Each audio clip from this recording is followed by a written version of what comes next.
السلام علیکم ورحمۃ اللہ وبرکاتہ۔ بسم اللہ الرحمن الرحیم۔ امام بخاری ریسرچ اکیڈمی علی گڑھ سے شائع ہونے والے ہفت روزہ الجمعہ میگزین 28 شوال المکرم 1447 ہجری مطابق 17 اپریل 2026 کے مضامین کی آڈیو ریکارڈنگ پیش خدمت ہے۔ پہلا مضمون ہے رحمان کے مخصوص اور محبوب بندے، مولانا محمد خالد ضیاء صدیقی ندوی۔ قرآن مجید کی سورہ فرقان آیت 63 تا 77 میں عباد الرحمن یعنی رحمان کے مخصوص بندوں کی ایک انتہائی خوبصورت اور جامع تصویر کشی کی گئی ہے۔ یہ تصویر ان کی ظاہری چال ڈھال سے لے کر ان کی تنہائی کی عبادتوں اور سماجی رویوں تک کا احاطہ کرتی ہے۔ قرآن مجید کے مطابق عباد الرحمن کی خصوصیات یہ ہیں: عاجزی اور انکساری، وہ زمین پر دبے پاؤں یعنی عاجزی سے چلتے ہیں، ان کی چال میں تکبر یا غرور نہیں ہوتا۔ حلم اور بردباری، جب جاہل اور ناسمجھ قسم کے لوگ ان سے الجھنے کی کوشش کرتے ہیں یا بدتمیزی سے پیش آتے ہیں تو وہ لڑنے کے بجائے سلام کہہ کر اور بات اچھی کہہ کر گزر جاتے ہیں۔ شب بیداری، ان کی راتیں اپنے رب کے حضور سجدے اور قیام میں گزرتی ہیں، جب دنیا سو رہی ہوتی ہے وہ اللہ سے لو لگائے ہوتے ہیں۔ خوف آخرت، اتنی عبادتوں کے باوجود وہ بے خوف نہیں ہوتے بلکہ دعا کرتے ہیں، اے ہمارے رب ہم سے جہنم کا عذاب دور رکھ، بے شک اس کا عذاب چمٹ جانے والی چیز ہے۔ میان روی یعنی اعتدال، وہ خرچ کرنے میں نہ تو بخل اور کنجوسی کرتے ہیں اور نہ ہی فضول خرچی، بلکہ ان کا راستہ اعتدال کا ہوتا ہے۔ توحید پر استقامت، وہ اللہ کے ساتھ کسی اور کو معبود نہیں ٹھہراتے یعنی شرک سے پاک ہوتے ہیں۔ انسانی جان اور عزت کا احترام، وہ نہ حق کسی کا قتل نہیں کرتے اور نہ ہی زنا اور بدکاری کے مرتکب ہوتے ہیں۔ سچائی اور دیانت، وہ جھوٹی گواہی نہیں دیتے اور نہ ہی جھوٹ کی مجلسوں میں شریک ہوتے ہیں۔ لغو باتوں سے گریز، جب ان کا گزر بیہودہ اور فضول باتوں یا کاموں کے پاس سے ہوتا ہے تو وہ وقار کے ساتھ وہاں سے گزر جاتے ہیں۔ آیات الہی پر توجہ، جب انہیں اللہ کی آیات سنائی جاتی ہیں تو وہ اندھے اور بہرے ہو کر نہیں گرتے بلکہ غور و فکر کے ساتھ انہیں سنتے اور سمجھتے ہیں۔ اہل و عیال کے لیے دعا، وہ اپنے گھر والوں کی اصلاح کے لیے دعا کرتے ہیں کہ اے ہمارے رب ہمیں ہماری بیویوں اور اولاد کی طرف سے آنکھوں کی ٹھنڈک عطا فرما اور ہمیں پرہیزگاروں کا امام بنا۔ ان صفات کے حامل بندگان خدا کے لیے قرآن مجید نے یہ خوشخبری سنائی ہے کہ یہی وہ لوگ ہیں جنہیں ان کے صبر کے بدلے جنت کے بلند بالا خانے ملیں گے اور وہاں ان کا استقبال سلامتی کے ساتھ کیا جائے گا۔ خلاصہ یہ کہ عباد الرحمن یعنی رحمان کے محبوب مخصوص بندے ایسے اوصاف والے ہوتے ہیں کہ ایک طرف وہ ایمان و توحید اور عبادت کے تقاضے پورے کر رہے ہوتے ہیں تو دوسری طرف وہ ایک ایسے مہذب اور باوقار شہری کی تصویر پیش کرتے ہیں جو بات چیت میں نرم ہے، اپنے جذبات پر قابو رکھتا ہے، دولت کے استعمال کے حوالے سے ذمہ دار ہے، دوسروں کی جان و مال کا محافظ ہے اور اپنے خاندان کا مخلص سربراہ ہے۔ اللہ رب العزت ہمیں بھی اپنے فضل و مہربانی سے اپنے محبوب بندوں میں شامل فرما دے، آمین۔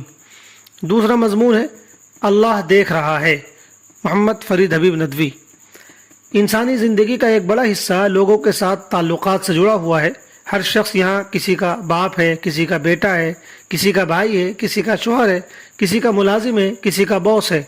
ان کے علاوہ اور بھی تعلقات ہوتے ہیں جن سے انسان بندھا ہوا ہے۔ اسلام نے جس طرح عبادت پر زور دیا ہے اسی طرح اس نے انسانی تعلقات نبھانے کی بھی تاکید کی ہے۔ چنانچہ نبی اکرم صلی اللہ علیہ وسلم نے مسلمان کی تعریف ہی یہ بیان فرمائی ہے کہ مسلمان وہ ہے جس کی زبان اور ہاتھ سے دوسرے مسلمان اور دوسرے انسان محفوظ رہیں۔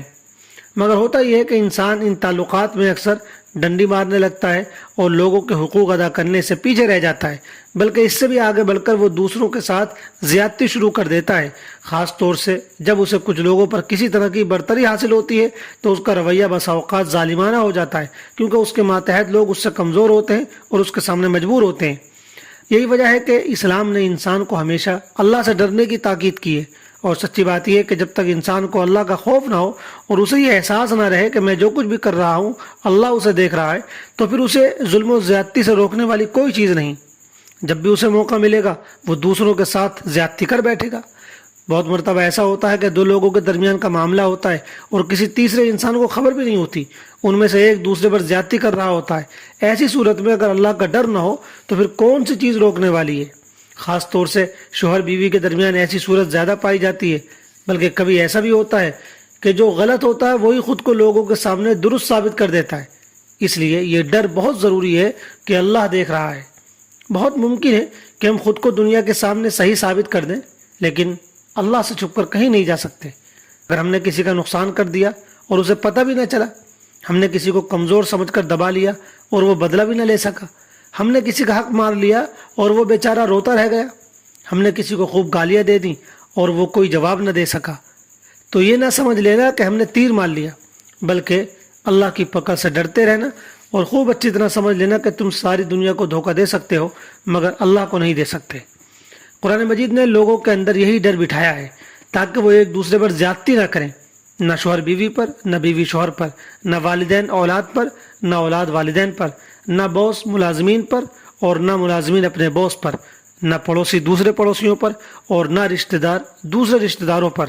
قرآن ڈراتا ہے، ان اللہ کان علیکم رقیبا، یہ لوگو اللہ تم پر نگراں ہے، تمہارا ہر معاملہ اس کی نظر میں ہے۔ یعلم خائنۃ الاعین وما تخفی الصدور، وہ آنکھوں کی خیانت اور دلوں کے چھپے راز بھی جانتا ہے۔ ما یلفظ من قول الا لدیہ رقیب عتید، انسان کوئی بات منہ سے نہیں نکالتا مگر اس کے پاس ہر وقت حاضر رہنے والا ایک نگراں موجود رہتا ہے۔ حضور صلی اللہ علیہ وسلم نے بھی کئی حدیثوں میں لوگوں کے ساتھ زیادتی کرنے سے ڈرایا ہے۔ ایک حدیث کا مفہوم ہے کہ میری امت کا دیوالیہ وہ شخص ہوگا جو بہت سی عبادتیں لے کر آئے گا مگر اس نے دوسروں کے حقوق مارے ہوں گے، تو اس کی نیکیاں لے کر ان لوگوں کو دے دی جائیں گی جن کے حقوق اس نے مارے ہیں، پھر وہ کنگال رہ جائے گا۔ اسی طرح ایک حدیث میں آپ نے فرمایا کہ لوگوں اپنے آپس کے معاملات یہیں دنیا میں حل کرا لو اور ایک دوسرے سے معافی مانگ لو، اس دن کے آنے سے پہلے پہلے جس دن کوئی درہم و دینار کام نہ آئیں گے۔ اس لیے ہمیشہ ڈرتے رہنا چاہیے کہ کہیں ہم کسی کے ساتھ غلط تو نہیں کر رہے ہیں، کسی کا حق تو نہیں مار رہے ہیں، اس لیے کہ ہماری حرکتوں کی کسی کو خبر ہو نہ ہو مگر اللہ دیکھ رہا ہے۔ تیسرا مضمون ہے حیرانیوں پریشانی کا علاج۔ علامہ ابن تیمیہ رحمۃ اللہ علیہ، ایک پریشان حال شخص شیخ الاسلام امام ابن تیمیہ کے پاس آیا اور ان سے عرض کیا، جس شخص پر مرض نفس یعنی گناہ قابو پا چکا ہو، جسے ذہنی پراگندگی نے گھیر لیا ہو، جس پر سستی غالب آ گئی ہو، جو ہدایت و توفیق کا راستہ تلاش کر رہا ہو مگر حیرت و اضطراب اس پر چھا گیا ہو، اس کا علاج کیا ہے؟ ایسا شخص جب اللہ کی طرف متوجہ ہونا چاہتا ہے تو خواہشات اسے روک لیتی ہیں، نصیحت حاصل کرنا چاہتا ہے تو بے جا خیالات غالب آ جاتے ہیں، کسی مفید کام کا ارادہ کرتا ہے تو کمزوری اور ناکامی اس کا ساتھ نہیں دیتی۔ خواہش نفس نے اسے اس طرح مغلوب کر رکھا ہے کہ وہ بظاہر ہوش میں ہوتے ہوئے بھی گویا مدہوش ہے۔ قرب الہی کی طلب کرتا ہے تو اس کے اسباب بکھر جاتے ہیں اور دوری بڑھتی جاتی ہے۔